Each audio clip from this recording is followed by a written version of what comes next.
Okay, this is an introduction to controls. You'll see I have these little green and yellow things up here. If they're yellow, that's a bump week. If they're not a bump week. So you'll see as I click on one, it took the chief bump week off. Now I put it back, and you can see how the schedule adjusts itself. So you can put a bump week in and it'll automatically adjust the schedule, putting in the bump or taking out the bump. And it adjusts it all the way through the schedule. And down here we put a bump in here, highlights the bump, adjust the schedule, take it out, unhighlights the bump, moves the schedule. Okay, now I'll zoom in a little bit, get close. There's two ways you can do the schedule. This shows right here the start date of next year, which is the last date here, January 9th. So it's January 9th plus 1 day, which would be January 10th. Or you can put it in here manually, and you can put the cycles that they're going to start on manually.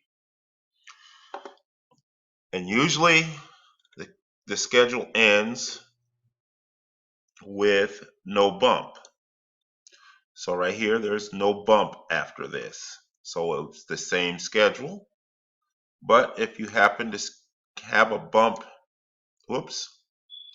if you happen to have a bump due right after here, that's what these buttons are for. No bump or a bump.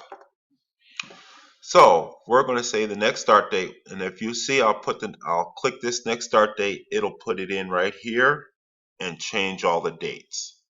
So I put in the next start date. Seller trades on a protected sheet to make changes. And I didn't unprotect this one. Review, unprotect sheet, format cell, protection, unprotected. Okay. Protect sheet again. Okay, the next start date is 1/12, 1/10, so I hit that.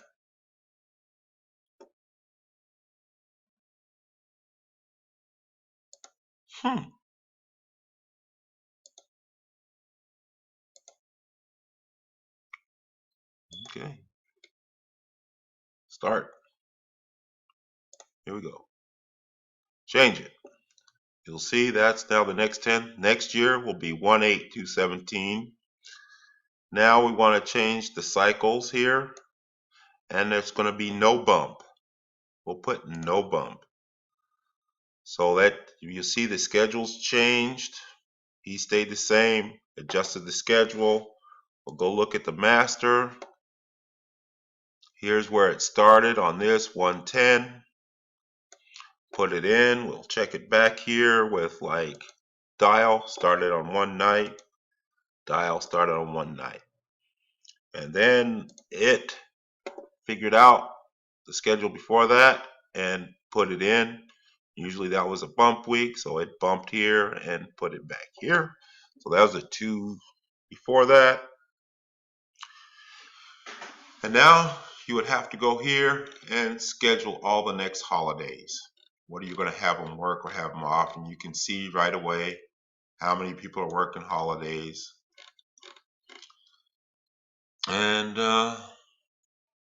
that's basically the schedule generator. And if you didn't like how it looked out, you can reset it. It'll reset it to last year's, but it'll only do it once. Okay.